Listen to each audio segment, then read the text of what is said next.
So let's see if we can mount this properly.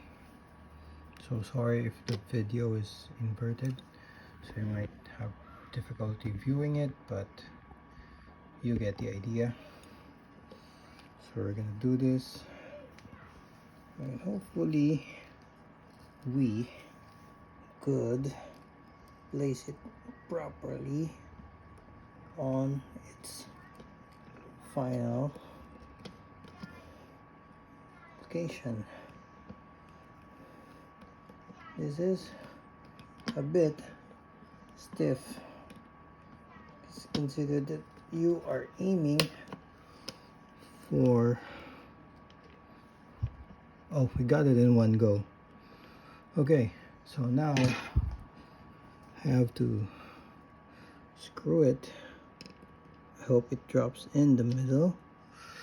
See there, typical guy doesn't use the screwdriver that has a built-in magnet at the tip of the tool.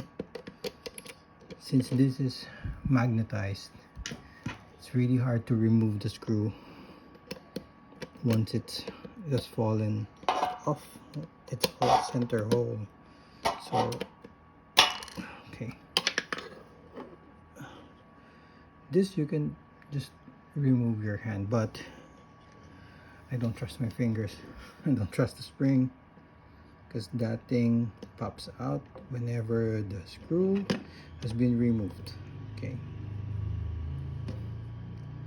as you can see, it's already 2 minutes of the video. It really takes time to do it, and it's not easy. So we got it back. Yeah. Okay, see, thumb throttle connected, while the sensors, you can see here the E49E sensor. I also checked that I had the E49 sensor here. So we're gonna close this up, and hopefully